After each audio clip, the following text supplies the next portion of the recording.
So I hope everybody's doing well. We got a lot of snow this week in my part of northern Indiana.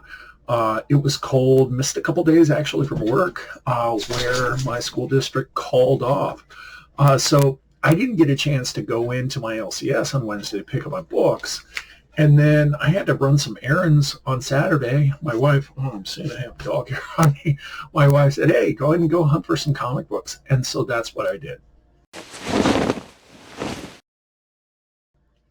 Hi, this is James for Read More Comics. Let's please just get the usuals out of the way. Like, share, subscribe. If you enjoy listening to me ramble on about comic books, please do leave a comment. Hit the bell in the corner so you get notifications when I set up new content. So as I was sharing in the intro, I had a chance to hunt for some comic books, and this is all in my local community in Mishawaka, Indiana, which is just the town, let's see, it's to the west of me. So after running a couple errands earlier in the morning, went over to my LCS. Well, I was heading that way, but it was way too early. They opened at 11, so I hit half-price books first, and I found some comics. Now, I'm trying to keep in my mind my collecting goal for the year, but there were some books that just attracted my attention. One of them was just totally a cover buy, and I'll start with that one. The other ones are on my hunt list. In CLZ, they're on my my list of books that I'm looking for to complete different runs, or they're curated because of certain characters. So the first one we have, this is Superman. I think it's volume 6. What are you guys doing? Hey, what are you doing? Anyway, my dogs are acting funny behind me. I think it's volume 6. This is right after DC Rebirth.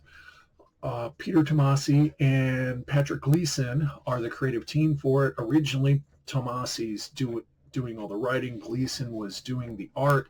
Eventually, later on the run, they're both getting the writing credits, and they have other people in. This is the variant cover, the B cover. Now, I like Superman, but it's not a character that I'm going to go after and hunt for like total runs, because I think the character is complicated in a way that Batman isn't. Like, that there are moments where, hey, there's my dog. He's on guard duty. He's making sure everything's good outside. Hey, what are you doing? See? There he is. Anyway, but the Tomasi and Gleason run was exceptional. So I saw this. This is a variant cover. I'm drawing a blank. I'll put it right down here. So here we go.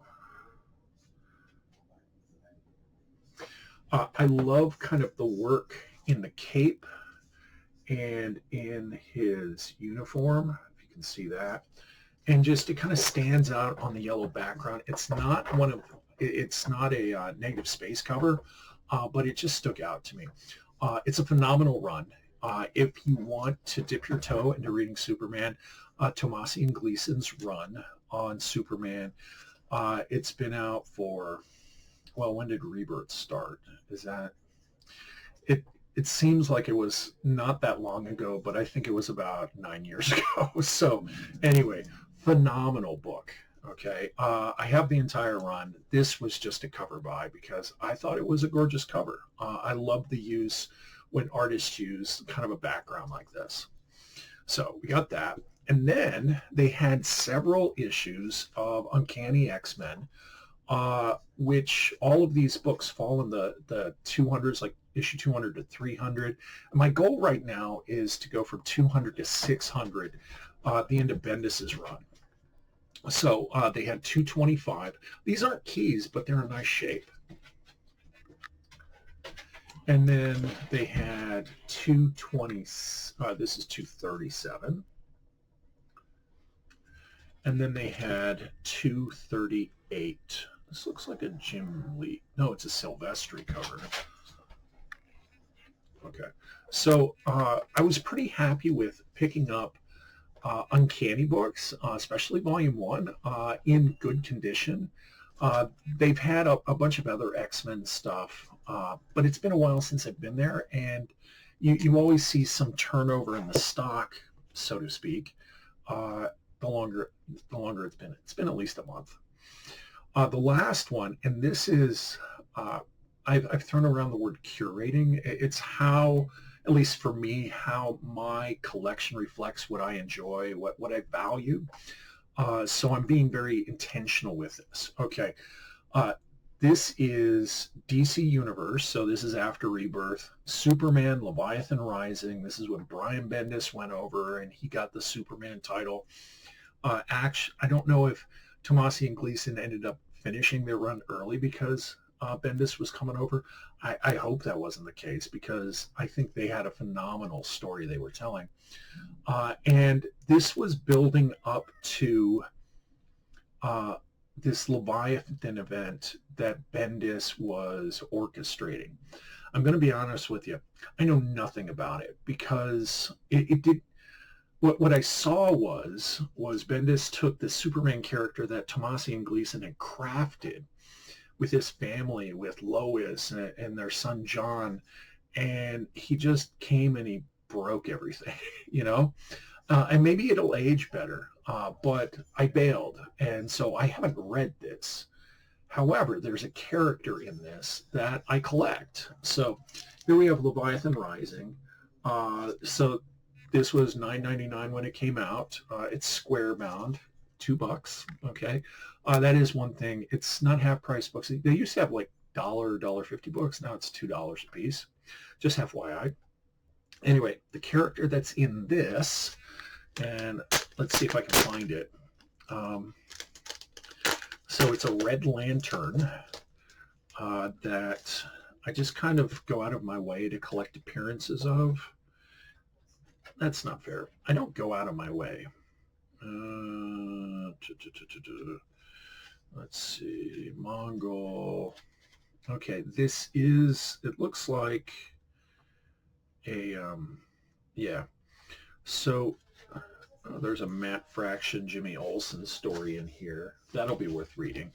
I like the Jimmy Olsen story that Matt Fraction told after this.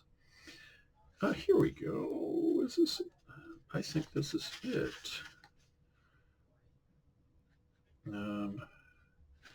Okay, let me double check. So the character, yeah, it is.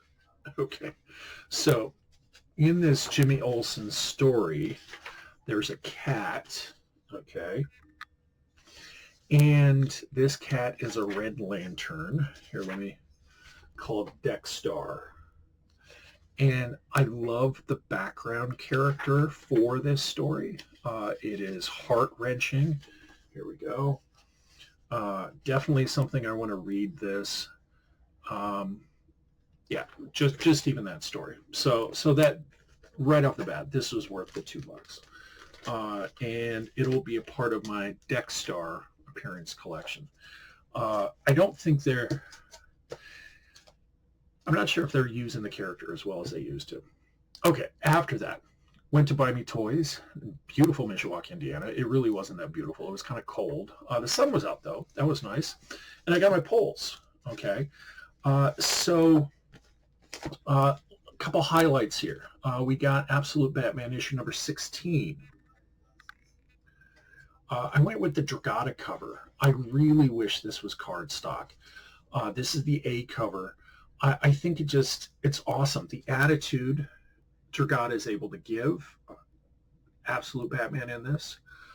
If you read the first crossover between these two characters and Absolute Wonder Woman, it was kind of low-key. There was some elements of the occult which made sense for Absolute Wonder Woman. And she went to Gotham because at this point, Absolute Bruce Wayne, Absolute Batman, is not leaving Gotham. Maybe that'll change, but at this point we don't. And we got Absolute Killer Croc at the bottom, which is pretty cool. We got Absolute Wonder Woman issue number, is that 15? 16. And this is, I think this is the Derek Chew cover. Yeah, it's Derek Chew. There's definitely some maturation in his art style, I think. This is supposed to be the first appearance of Absolute Satana. We got Conan the Barbarian issue number 28. This is the Gerardo Zaffino cover.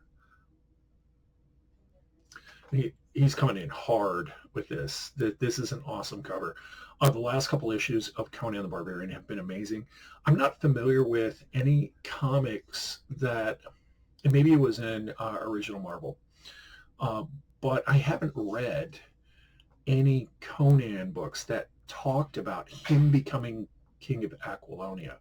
And one of the things I think is really cool about this Titan run is they're not trying to be sequential at all. They'll just tell a story and then they skip and then, oh, what we're telling this story next. And Jim Zub, he knows his stuff. We have Fantastic Four issue number 52. This is the facsimile. Awesome Kirby looking cover there. This is Feral issue 20. This is the Trish Forrestner horror comic, horror movie poster homage. This is a really fun book. It's definitely channeling its feline Walking Dead at this point. We have Justice League Unlimited. This is a Dan Mora cover, right? Yep, Dan Mora. This is all wrapped up into DCKO right now, where DCKO is, it seems like the fights are happening there, and this is all the kind of tertiary story to it. We have Miles Morales issue number 42. This, I think, will be a key with the whatever Marvel's doing after Ultimate Universe. So issue number 42, that's a very cool cover right there. But we see right up here, new threat from the Ultimate Universe. We know that Miles Morales, a couple issues ago, no, is actually in the mini Ultimate Incursion, right? Sorry. Ultimate Spider-Man Incursion. I'm planning on doing a review for it. He was given the origin boxes, which have something to do with how the powers that be have kept superheroes from becoming superheroes. Okay, so that's going to have some consequence in the mainstream Marvel universe. That might be pretty fun. We got Skinbreaker, issue number 5. This is the variant cover. David Finch's art really makes this book work, but Robert Kirkman turned a plot twist. I think it was issue number 3 that has turned this kind of upside down, and it's very cool. I'm really enjoying this. We only have 3 issues left, so recommend this. This was a cover by. We have Superman issue number 34. I'd gotten the last couple Superman books after, what is it, Legion of Darkseid, that little event in Superman, because of David Aja's covers that kind of has a Michael Cho, Chris Samnee feel to it, very kind of 1950s retro look, very awesome. So I picked those up just for the cover buys, and here's another cover buy. It's kind of a, what's the word I'm looking for? A propaganda poster. So we have issue number 34. This is still rolled into the DCKO books. I thought that was cool. And then we have issue number 2 of The End, 2099. This is a variant cover with both the 2999 Galactus, but also Silver Surfer, which is, I think, a character with a lot of potential. And we also have Dracula 2099 on the cover. So Thundercats issue number 23. This is the Perio cover. This has picked up. I've really enjoyed what Declan Shelby's been doing on this. So I have no idea where he's going with it. I know there's a crossover planned between Silverhawks and Thundercats, which kind of taps into, for those of you who don't know it, back in the 80s when Thundercats came out and Silverhawks came out. And there was another one with these shark people. I don't remember what that one is because I never saw it. But they all existed in the same universe, which I thought was a cool idea. So that crossover is happening, and which is cool because they exist, at least in the cartoon universe, in the same universe. And then we have a DC. This is one of the DC kind of holiday books. They turn out an anthology book. It's seasonal, but they also have them for certain times of years around holidays. So this is DC Super Girl Next Door, which is connected to, obviously Valentine's Day. So then I went right down the street to Warehouse Comics and Games. Again, it'd been some time. I think I hadn't been there since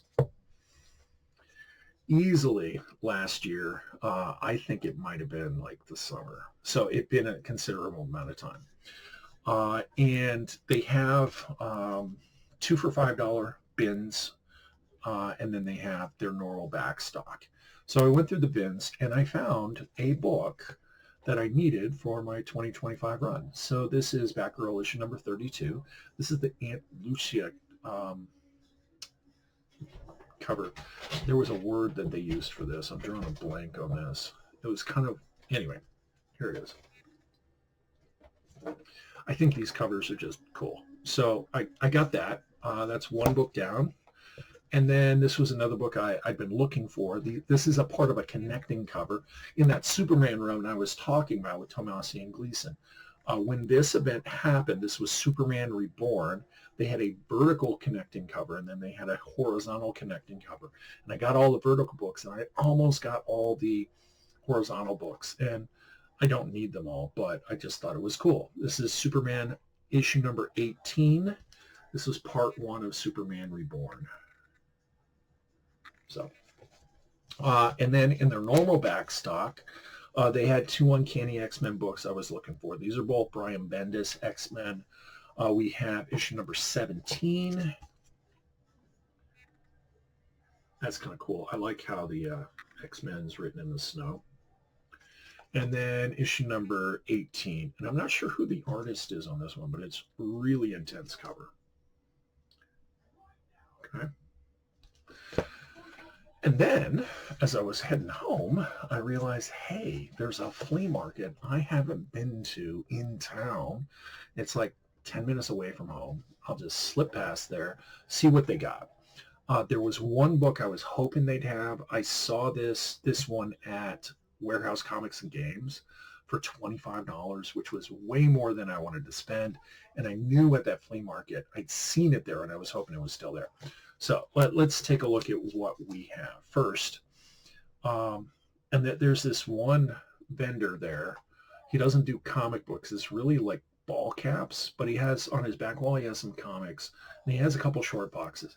These are $2 books, which is pretty good for a flea market in the condition they were. Ironically, he had both of these in his bin, but I'd already bought them. Anyway. So we got Gen 13, issue number -1. So that J. Scott Campbell cover there. And then we got Gen 13. This is volume, I think it's volume 2. I think. This is second printing of issue number 1.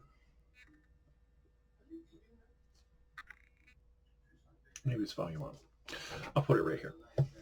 And then this is the book I was looking for. And as I shared way at the beginning of the video, I'm a Superman fan, but I'm not like this hardcore fan that's going to collect every Superman issue.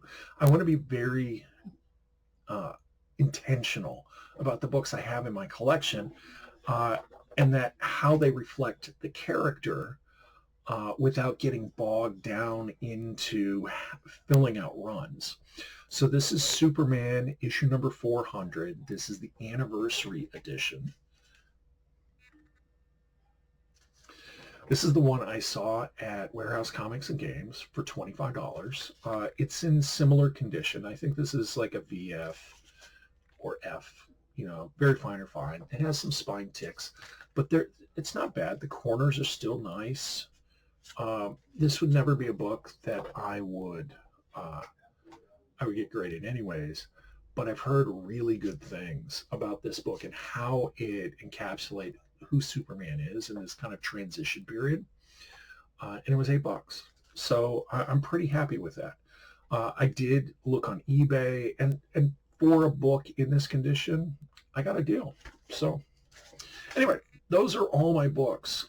Leave a comment. Tell me what you think about my luck as I was comic book hunting, uh, hitting some places that I hadn't been to in months, and also getting all my pulls. I'm pretty happy with all of this. I have some reading material, which, as a comic book collector, something I've been thinking about lately. One of the things I'm into this for is so I can read these comic books. It's not just to, have really big baseball cards. Anyway, thank you for watching. Please like, share, subscribe. Don't forget, life is so much better if we do read more comics.